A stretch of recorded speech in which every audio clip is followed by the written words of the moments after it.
नमस्कार मित्रों, स्वागत है आप सभी का एक बार फिर से Kumar Gaurav current affair class notes में। और मैं आपका साथी, आपका दोस्त, आपका हमदम आपके लिए लेकर आया हूं Kumar Gaurav current affair class notes, जिसमें आज आपसे मैं बात करने वाला हूं 18 मार्च 2023 के करंट अफेयर क्लास नोट्स पर।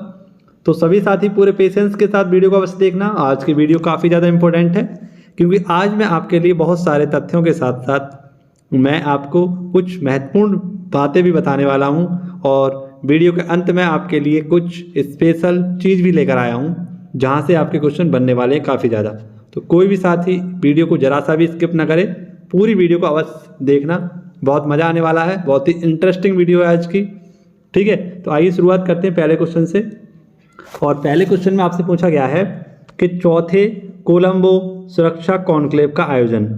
तो हाल ही में चौथे कोलंबो सुरक्षा कॉन्क्लेव का आयोजन किया गया है कोलकाता में। जी हाँ साथियों, ये वही कोलकाता है जहाँ पर पहली अंडर वाटर मेट्रो स्टेशन बनने वाला है। माफ़ करना, पहला अंडर वाटर मेट्रो यहीं से चलने वाला है। ठीक है, स्टेशन नहीं है, थोड़ी कम दूरी है। हावड़ा ब्रिज पर जो काफ़ी ज़्यादा दबाव पड़ रहा था, उस दबाव को कम करने के लिए एक यहाँ से अंडर वाटर मेट्रो बनाई गई है। ठीक है, तो आप लोग याद रखना, यहीं पर क्या होगा, आपका कोलंबो सुरक्षा कॉन्क्लेव को आयोजित किया गया था। जो हिंद महासागर में चुनौतियां आ रही हैं उनसे लड़ने के लिए इसको आयोजित किया गया था। ठीक है, किसके द्वारा किया गया? तो इंडियन कोस्ट गार्ड के द्वारा, यानी आईसीजी के द्वारा। इंडियन कोस्ट गार्ड, जिसने हाल ही में 1 फरवरी को अपना स्थापना दिवस मनाया था, और इसके हेड हैं आपके बीरेंद्र सिंह पठानिया जी। ठीक है, इंडियन कोस्ट गार्ड आप सभी लोग याद रखना, काफ़ी इंपॉर्टेंट है। जो हमारे तटीय बल है उसको हम इंडियन कोस्ट गार्ड कहते हैं, जिसके हेड कौन है? बीरेंद्र सिंह पठानिया जी। कोलंबो सुरक्षा कॉन्क्लेव का स्थापना कब हुआ था? 2011 में हुआ था, और इसमें 4 देश हैं आपके, भारत, श्रीलंका, मॉरिशस और मालदीव। ये 4 देश इसमें शामिल हैं। ठीक है, श्रीलंका है ये आपका, ये आप लोग सही कर लेना, श्रीलंका है। ठीक है, तो आइए साथियों, आपको मैं कुछ प्रमुख सम्मेलन की ओर लिए चलता हूँ, जिनमें आपको कुछ महत्वपूर्ण जानकारी देने वाला हूँ। देखिए, मैंने उस दिन आपको इस क्वेश्चन को कराया होगा, आप लोगों को याद हो तो। 5वां आसियान भारत व्यापार शिखर सम्मेलन 2023 का आयोजन कहाँ किया गया? तो इसका आयोजन किया गया था आपका कुआलालंपुर, और ये कुआलालंपुर कहाँ पर है? मलेशिया, जो कि एशिया क्षेत्र का क्या है, एशिया प्रशांत क्षेत्र का क्या है, सबसे स्वच्छ एयरपोर्ट की लिस्ट में भी शामिल हुआ है हाल ही में, कुआलालंपुर एयरपोर्ट। ठीक है, तो यहीं पर आपका आसियान भारत व्यापार शिखर सम्मेलन को आयोजित किया गया था, और भारत की तरफ से ये कौन गए थे? आपके राजीव चंद्रशेखर। आसियान स्पेशल अगर हम बात करें तो आसियान की स्थापना 1967 में हुई थी। जकार्ता इंडोनेशिया में इसका हेडक्वार्टर है, और इसमें कुल देशों की संख्या कितनी है? 10। तो ये एक मीटिंग के बारे में हमने पता किया। आइए कुछ और मीटिंग है आपकी, जिनके बारे में जान लेते हैं थोड़ा सा। 30वीं वर्षगांठ भारत और आसियान के संबंधों की हुई है। इनकी शुरुआत हुई थी 1992 में। 5वां जन औषधि दिवस कब मनाया हमने? 7 मार्च को। इंटरनेशनल बिग कैट अलायंस का आयोजन या इसका गठन किसने किया है? भारत ने। सुरक्षित शहर परियोजना, ये कर्नाटक में आयोजित की गई थी। भारतीय नौसेना कमांडर का सम्मेलन जो आयोजित किया गया है वो INS विक्रांत पर आयोजित किया गया था। SCO का पहला अंतर्राष्ट्रीय सम्मेलन और एक्सपो कहाँ पर आयोजित किया गया है? गुवाहाटी में। और अंतर्राष्ट्रीय धम्म सम्मेलन, इसका आयोजन कहाँ किया गया था? भोपाल, मध्य प्रदेश में। अब आप सभी को पता है कि उस दिन मैंने आपको एक और क्वेश्चन कराया था, तो इसके बारे में भी आपको मैं थोड़ा सा रिवीजन करा देता हूँ। 1 मिनट लगेगा, केवल 1 मिनट में आपका पूरा क्वेश्चन और उसके ललर टॉप क्वेश्चनों का रिवीजन हो जाएगा। तो प्रतिवर्ष आर्किटेक्चर पुरस्कार कब दिया जाता है आपका? तो ये है आपका प्रतिजर आर्किटेक्चर पुरस्कार। ये वास्तुकार से संबंधित होता है आपका, और डेविड चिपरफील्ड को इस बार दिया गया है, जो कि लंदन में है, लंदन के हैं। ठीक है, इसकी शुरुआत 1979 में हुई थी। हयात फाउंडेशन के द्वारा इसे प्रदान किया जाता है। 2022 का ये फ्रांसीसी कैरे को दिया गया था, जो कि अफ्रीकी व्यक्ति थे, और 2018 में ये बालकृष्ण दोषी को प्रदान किया गया था। अगर हम बात करें कि एवल पुरस्कार किससे संबंधित है? गणित से संबंधित है, और डेविड सुलीवन को यह दिया गया था। लिबर्टी पुरस्कार जेलेंस्की को दिया गया है। मार्कोनी पुरस्कार श्री बालकृष्ण को दिया गया था। रणजी ट्रॉफी आपकी सौराष्ट्र ने जीती है। संतोष ट्रॉफी कर्नाटक ने जीती है। BCC स्पोर्ट वुमेन कौन है आपकी? मीराबाई चानू। ठीक है, और नोवाको पुरस्कार किसने जीता है? विनोद कुमार ने। ठीक है, इसी के साथ साथ एक और महत्वपूर्ण और important question, picture of the year award किसे दिया गया है? तो कार्तिक सुब्रमण्यम को दिया गया है। ठीक है, पिक्चर ऑफ द ईयर का पुरस्कार। एक और अति महत्वपूर्ण क्वेश्चन आप सभी के सामने है, और इसमें हम मार्च माह का एक बार फिर से सुपड़ा साफ करेंगे। मार्च माह के सभी इंपॉर्टेंट क्वेश्चनों को हम क्या करेंगे?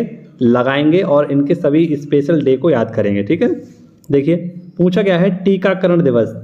तो टीकाकरण दिवस आप सभी को पता है कब मनाते हैं, 16 मार्च को मनाते हैं, क्योंकि 16 मार्च 1995 से ही पल्स पोलियो अभियान स्टार्ट किया गया था, जो कि आप सभी को पता है पल्स पोलियो क्या होता है, जब किसी भी बच्चे को पल्स पोलियो से मुक्त करना होता है। ठीक है, तो इसके लिए आप सभी को पता है एक वैक्सीनेशन स्टार्ट किया गया था, वैक्सीनेशन प्रोग्राम स्टार्ट किया गया था। ठीक है, और ये इसकी टैगलाइन जो रखी गई थी वो थी 2 बूंद जिंदगी की। ठीक है, 2011 में हावड़ा में अंतिम मरीज देखा गया था आपका टीबी का, इसका पोलियो का, और 2014 में पोलियो मुक्त कर दिया गया भारत। ठीक है, तो आप सभी लोग याद रखना, इसीलिए हम 16 मार्च को क्या मनाते हैं, टीकाकरण दिवस मनाते हैं। इस क्वेश्चन में आपको कुछ स्पेशल चीज़ें कराने वाला हूं, तो इस क्वेश्चन को आप बहुत ही गौर से देखना। ठीक है, यहाँ से आप कुछ ना कुछ गेन करके लेकर जाएंगे और बहुत सारी चीज़ें सीख कर जाएंगे। देखिए पहला टीका, तो पहला टीका किसका था, चेचक का, और ये किसने खोजा था आपका, एडवर्ड जेनर ने। रेबीज के टीके को क्या कहते हैं, किसने खोज की थी, तो लुई पास्चर ने। रेबीज का टीका जिससे हम आपको पता है हाइड्रोफोबिया हो जाता है कुत्ता या बंदर के काटने से, है ना, तो आप लोग याद रखना रेबीज फैलता है, उस रेबीज के टीके की खोज की थी किसने, लुई पास्चर ने। नेक्स्ट देखिए जॉन साल्क के द्वारा क्या किया गया था, साल्क वैक्सीन की खोज की गई थी जो पोलियो से संबंधित है 1952 में। एलिसा परीक्षण किसका है, HIV का, किसका है, HIV का। तो इसमें पहले हम देखेंगे क्या, मार्च माह के स्पेशल डे, और उसके बाद देखेंगे कुछ बीमारियों से संबंधित क्वेश्चन। पहले हम बीमारी संबंधित क्वेश्चन ही देख लेते हैं। हम पढ़ेंगे आज रेबीज रोग के बारे में, इसके बारे में जितने भी आपके इंपॉर्टेंट फैक्ट होंगे उन सभी पर हम बात करेंगे। देखिए प्रभावित अंग क्या होता है इसमें, तो केंद्रीय नाड़ी तंत्र। कारण क्या होता है इसका, रेबीज वायरस। ठीक है, जिसका अन्य नाम होता है जलांतक, जिसे हम हाइड्रोफोबिया भी कह सकते हैं। इसका संचार क्या होता है, माध्यम क्या होता है, तो कुत्ता है, बिल्ली है, चमगादड़ है, लोमड़ी है, रैकून है, इन जंतुओं के द्वारा ये प्रसारित होता है। और इसकी वैक्सीन बनाई गई थी किसके द्वारा, लुई पास्चर के द्वारा, भी मैंने आपको बताया था सन 1885 में। ये 1885 डेट आपको याद ही भी होगी, कांग्रेस की स्थापना इसमें की गई थी A.O. ह्यूम के द्वारा। ठीक है, मुंबई में इसकी स्थापना की गई थी कांग्रेस की। उसी डेट यानी उसी तारीख को, उसी सन को क्या किया गया था आपका, लुई पास्चर के द्वारा क्या किया गया, वैक्सीन की खोज की गई। ठीक है, प्रथम वैक्सीन प्राप्तकर्ता कौन थे, जोसेफ मेस्टर। और इसके प्रमुख लक्षण क्या होते हैं आप सभी को पता है, पानी से डर लगता है और तेज बुखार इसमें आता है। ठीक है, तो 1885 में इसकी खोज की गई थी, आप सभी लोग याद रखना। देखिए एक बार आप सभी के सामने वही इमेज जो मैं डेली आपको रिवाइज करवाता हूँ मार्च माह में, जब तक आपका मार्च माह चलेगा तब तक इसको मैं रिवाइज करवाता रहूँगा, कब तक आपको याद नहीं होता। ठीक है, आप भी कसम खा लीजिए, मैं भी कसम खा लेता हूँ, कब तक याद नहीं होंगे। 1 मार्च शून्य भेदभाव दिवस मनाते हैं और विश्व नागरिक सुरक्षा दिवस मनाते हैं। 3 मार्च को विश्व वन्यजीव दिवस और विश्व सर्वर दिवस मनाते हैं। 4 मार्च को राष्ट्रीय सुरक्षा दिवस मनाते हैं। 8 मार्च को अंतर्राष्ट्रीय महिला दिवस मनाते हैं। और 10 मार्च को आपको पता है क्या मनाते हैं, अंतर्राष्ट्रीय महिला न्यायाधीश दिवस मनाते हैं।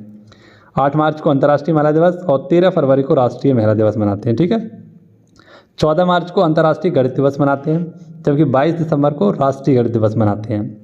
15 मार्च को विश्व उपभोक्ता अधिकार दिवस मनाते हैं। 16 मार्च को राष्ट्रीय टीकाकरण दिवस मनाते हैं। 20 मार्च को विश्व गौरैया दिवस मनाते हैं। 21 मार्च को विश्व कविता दिवस और विश्व वानिकी दिवस मनाते हैं।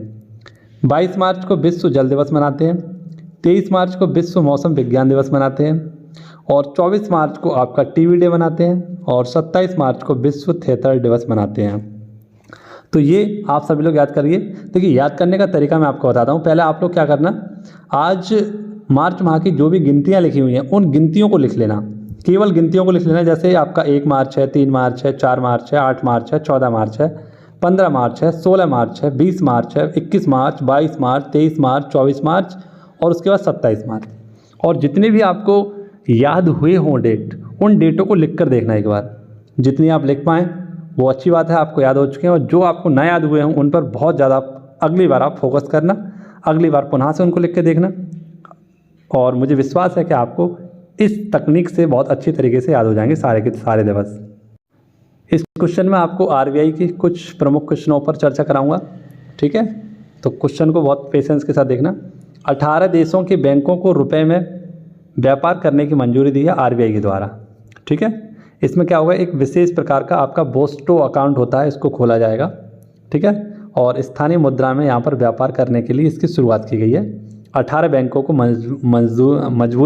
मंजूरी दी गई है आरबीआई के द्वारा कि भारतीय रुपये में वो क्या कर सकते हैं, व्यापार कर सकते हैं। देखिए साथियों, अगर आरबीआई की हम बात करें तो आरबीआई, इसका जो प्रतीक है, इसके प्रतीक में रॉयल बंगाल टाइगर है और ताड़ का वृक्ष है। आरबीआई, जिसे हम रिजर्व बैंक ऑफ इंडिया के नाम से जानते हैं, इसे बैंकों का बैंक भी कहते हैं। इसे यंग हिल्टन आयोग या शाही आयोग की सिफारिश पर क्या किया गया था, स्थापित किया गया था। और इसकी स्थापना के लिए अधिनियम आया था 1934 में, है ना। इसकी स्थापना हुई थी 1 अप्रैल 1935 को। इसका राष्ट्रीयकरण हुआ था 1 जनवरी 1949 को। इसका मुख्यालय स्थापना के समय कोलकाता में था, लेकिन 1937 में ये मुंबई में स्थानांतरित कर दिया गया। इसमें 1 गवर्नर होता है और 4 डिप्टी गवर्नर होते हैं, ठीक है। अगर हम बात करें कि इसके पहले गवर्नर कौन थे, तो ऑसबोर्न स्मिथ। और बात करें अगर हम, तो याद रखना भारतीय गवर्नर कौन थे इसके, सीडी देशमुख। और हाल ही में सीडी देशमुख के नाम पर एक रेलवे स्टेशन का नाम रखा गया है, जो आप सभी ने पढ़ा होगा मुंबई में, है ना। मुंबई चर्च गेट जो आपका रेलवे स्टेशन था, उसका नया नाम क्या होगा, सीडी देशमुख रेलवे स्टेशन। 25वें गवर्नर कौन है वर्तमान में, तो ये हैं आपके शक्तिकांत दास, मौद्रिक नीति के अध्यक्ष हैं, क्योंकि मौद्रिक नीति का अध्यक्ष हमेशा आरबीआई का गवर्नर ही होता है। 24वें कौन थे, तो उर्जिल आर पटेल थे, जिनकी बहुत ही फेमस बुक है एक ओवर द ड्राफ्ट। पहले प्रधानमंत्री जो गवर्नर भी रहे हैं वे हैं आपके मनमोहन सिंह, यानी डॉक्टर मनमोहन सिंह। नेक्स्ट, विदेशी मुद्रा भंडार का रेगुलेशन कौन करता है, आरबीआई करता है। वित्तीय बाजार का नियमन कौन करता है, आरबीआई करता है। रुपए का चिन्ह किसने दिया था, उदय कुमार, जो कि तमिलनाडु के हैं। मनी ऐप दृष्टिबाधित लोगों के लिए ऐप लॉन्च किया गया था। और वित्तीय स्थिरता रिपोर्ट कौन जारी करता है, तो आरबीआई ही जारी करता है, ठीक है। तो आरबीआई से संबंधित ये क्वेश्चन थे आपके लिए। और हाल ही में आरबीआई के द्वारा एक ग्रीन बॉन्ड जारी किया गया था, जिसे बोला गया था सावेरॉन ग्रीन बॉन्ड। ये सावेरॉन ग्रीन बॉन्ड क्या है, तो जो आपकी ऊर्जा है ना, स्वच्छ ऊर्जा को बढ़ावा देने के लिए सॉवेरेन ग्रीन बॉन्ड लॉन्च किया गया था आरबीआई के द्वारा। और हाल ही में एक मिशन लॉन्च किया गया है, हर पेमेंट डिजिटल मिशन। तो हर पेमेंट डिजिटल मिशन किसने लॉन्च किया है, तो ये भी आरबीआई के द्वारा किया गया था, ठीक है। हर व्यक्ति को डिजिटल भुगतान करना सिखाना ये मिशन का उद्देश्य था। हर व्यक्ति क्या करे, डिजिटल भुगतान करे। तो आरबीआई के द्वारा हर पेमेंट डिजिटल भुगतान मिशन लॉन्च किया गया है, ठीक है। आगे देखिए, क्वेश्चन में आपसे पूछा गया है सी ड्रैगन 2023। तो सी ड्रैगन 2023 एक युद्धाभ्यास है जो 15 से 30 मार्च के बीच में आयोजित किया जाएगा। अमेरिका के द्वारा इसका आयोजन किया जाएगा। और पनडुब्बी रोधी युद्ध को बढ़ावा देने के लिए, यानी किसी भी युद्ध में पनडुब्बी का यूज़ ना हो, इस युद्ध में ऐसे ही आपका नॉर्मल वॉर युद्ध हो यानी पनडुब्बी रोधी युद्ध है, जो भी आपका पनडुब्बी भाग लेता हो उसको कम करना इसका उद्देश्य है। तो इसका नाम रखा गया सी ड्रैगन। संगम अभ्यास ये इंडिया और यूएसए के मध्य होता है, आप लोग याद रख लेना। और कौन कौन से होते हैं, तर्कस युद्धाभ्यास ये भी अमेरिका के साथ होता है। वज्र प्रहार ये भी अमेरिका और भारत के मध्य होता है। और ऐसे याद रख लेना, संगम भी किसके साथ होता है, इंडिया और यूएसए के मध्य होता है। डस्टलिक भारत और उज्बेकिस्तान के मध्य। अग्नि वॉरियर ये इंडिया और सिंगापुर के, जैसे सिम्बैक्स होता है ऐसे ही अग्नि वॉरियर भारत और सिंगापुर के मध्य होता है, ठीक है। अभी भी हमारे लिए कुछ इम्पोर्टेंट आपके लिए कुछ युद्धाभ्यास हैं, तो उनका भी मैं रिवीजन कराता हूँ आपको। देखिए, इस क्वेश्चन को भी मैंने आपको पढ़ाया था उस दिन, डेजर्ट फ्लैग 8 युद्धाभ्यास। तो डेजर्ट फ्लैग युद्धाभ्यास यूएई में इसका आयोजन किया गया था, अल दावरा एयरवेयर्स में। बहुपक्षीय युद्धाभ्यास है आपका। और भारत की तरफ से इसमें तेजस लाइट कॉम्बैट एयरक्राफ्ट है, इसने भाग लिया। और C-17 मास्टर ग्लोब इसने भाग लिया था। ये C-17 ग्लोब मास्टर वही है जो तुर्की और सीरिया में आपका क्या आया था, अभी हाल ही में भूकंप आया था, तो भारत ने आपका चलाया था एक ऑपरेशन दोस्त। उस ऑपरेशन दोस्त में क्या भेजा गया था आपका, यही ग्लोब मास्टर अभियान विमान को भेजा गया था। यूएई की राजधानी आप सभी को पता है अबू धाबी है। होम्योपैथी सम्मेलन यही हुआ था। म्यूजियम ऑफ द फ्यूचर यहीं पर स्थित है, ठीक है। इसके साथ देखिए युद्धाभ्यास की बात करते हैं। वीर गॉर्जियन भारत और जापान के मध्य हुआ। धर्म गॉर्जियन भारत और जापान के मध्य हुआ। सिन्यू मित्र भारत और जापान के मध्य। गरुण, वरुण, शक्ति, एक्स डेजर्ट ये किसके साथ होते हैं, भारत और फ्रांस के साथ। और मालाबार युद्धाभ्यास में 4 देश भाग लेते हैं, जापान, अमेरिका, इंडिया और जापान, अमेरिका, इंडिया और ऑस्ट्रेलिया। यहाँ ऑस्ट्रेलिया कर लेना एक बार, ठीक है, ऑस्ट्रेलिया, जापान, अमेरिका और ऑस्ट्रेलिया, ठीक है। देखिए अगला क्वेश्चन है आपका, ये इंपॉर्टेंट क्वेश्चन है, इसे हम इंपॉर्टेंट टिक करेंगे। सरस्वती सम्मान 2022, तो सरस्वती सम्मान किसे दिया गया है? शिव शंकरी को। सात से सरस्वती, सात से शिव शंकरी, और किसके लिए दिया गया है? तो सूर्यवंशम के लिए दिया गया है, ठीक है, और सात से आपका सूर्यवंशम। तो सरस्वती सम्मान सूर्यवंशी के लिए शिव शंकरी को दिया गया है। सरस्वती सम्मान सूर्यवंशम के लिए शिव शंकरी को दिया गया है। सरस्वती सम्मान सूर्यवंशम के लिए शिव शंकरी को दिया गया है। तो ये तमिल लेखिका हैं आपकी शिव शंकरी, इनको दिया गया है, ठीक है। तो ऐसे तीन वर्ड आपको याद रखने हैं, सरस्वती, सूर्यवंशम और शिव शंकरी। सरस्वती, सूर्यवंशम, शिव शंकरी, सरस्वती, ठीक है, सरस्वती, सूर्यवंशम और शिव शंकरी। तो आपको ये सम्मान याद हो जाएगा। अगर हम बात करें इसकी शुरुआत कब हुई थी? 1991 में, और के बिड़ला फाउंडेशन के द्वारा इसे प्रदान किया जाता है। त्रिमूर्ति एक पुरस्कार है, ये भी के बिड़ला फाउंडेशन के द्वारा। व्यास सम्मान भी आपका के बिड़ला फाउंडेशन के द्वारा ही दिया जाता है। और 2021 में किसे दिया गया था? राम दत्त मिश्र को दिया गया था, मैं तो यहाँ हूँ के लिए। अनुसूची 8 की जो 22 भाषाएं हैं उसके लिए आपका सरस्वती सम्मान प्रदान किया जाता है। व्यास सम्मान 2022 किसे दिया गया था? तो ज्ञान चतुर्वेदी को पागलपन के लिए दिया गया था। ज्ञान चतुर्वेदी को पागलपन के लिए, ज्ञान और पागल एक साथ, ठीक है, ज्ञान चतुर्वेदी पागलपन के लिए। इसके बाद देखिए क्वेश्चन नंबर आपका अगला है। उससे पहले मैं आपको एक दो पुरस्कार और हैं, ये भी करा दूं, उसके बाद उस क्वेश्चन पर हम चर्चा करेंगे। पोर्टर पुरस्कार 2023 किसे दिया गया? तो स्वास्थ्य मंत्रालय को दिया गया था। इंस्टीट्यूट ऑफ कॉम्पिटिटिव इसके द्वारा मनसुख मंडावा को ये प्रदान किया गया था कोविड-19 में, और इन्होंने कोविड वैक्सीन का प्रबंधन किया, वैक्सीन का निर्माण किया, इस वजह से इनको दिया गया। मार्कोनी पुरस्कार बालकृष्ण को दिया गया था, अभी मैंने बताया हरि बालकृष्णन को। लाइफ टाइम अचीवमेंट अवार्ड ये किसके दिया गया था? मनमोहन सिंह को दिया गया। राजा राम मोहन राय पुरस्कार AVK प्रसाद को दिया गया। चलिए ये क्वेश्चन और आपको करा देता हूँ एक बार। नाइजीरिया के राष्ट्रपति, तो नाइजीरिया के राष्ट्रपति बोला तिनुबू। कौन है? बोला तिनुबू। अफ्रीका का सबसे बड़ा जो जनसंख्या की दृष्टि से देश है वो कौन सा? नाइजीरिया, जिसकी राजधानी अबूजा है, ठीक है। और इस देश को हम क्या कहते हैं? तो पाम ऑयल कंट्री इस देश को हम कहते हैं, नाइजीरिया को, ठीक है। अब ये क्वेश्चन आप सभी लोग बहुत अच्छी तरीके से याद रखना, ठीक है, जो मैं आपको बताने वाला हूँ। इस क्वेश्चन में आपकी कुछ प्रमुख रेखाएं रहेंगी, उन सभी पर हम चर्चा करेंगे। बहुत इंपॉर्टेंट ये रेखाएं रहेंगी, अगर आपने याद कर लिया तो आपके मज़े हो जाएंगे, ठीक है। किसी भी परीक्षाओं की खोपड़ी में छेद कर सकते हैं आप। देखिए किस देश ने औपचारिक रूप से मैकमोहन लाइन को भारत की मान्यता दी है? तो जैसा कि आपको पता है ये भारत का ऊपरी हिस्सा है, ठीक है, और भारत का जो ऊपरी हिस्सा है वो किससे लगता है? चाइना के साथ सीमा साझा करता है। जैसे यहाँ पर आपका है उत्तराखंड है ना, और आपका ऊपर हिमाचल प्रदेश है, लद्दाख है, ये चाइना के साथ, और इधर अरुणाचल प्रदेश, ठीक है, ये चाइना के साथ क्या करता है? सीमा साझा करता है। तो इसे हम मैकमोहन रेखा कहते हैं। इसका निर्माण किया गया था 1914 में, ठीक है। तो अमेरिका ने औपचारिक रूप से यानी ऑफिशियल तरीके से क्या कहा है कि मैकमोहन लाइन को मान्यता दी है, ठीक है। तो आप लोग याद रखना कि किस देश के साथ मान्यता प्रदान की गई है? अमेरिका के द्वारा। सीनेट में बताया गया है कि हम भारत की संप्रभुता को बनाए रखना चाहते हैं, ठीक है। LOC आपको बताइए भारत और पाकिस्तान के मध्य है, और LAC भारत और चाइना के मध्य है। लाइन ऑफ एक्चुअल कंट्रोल, ठीक है, और ये आपको बताइए।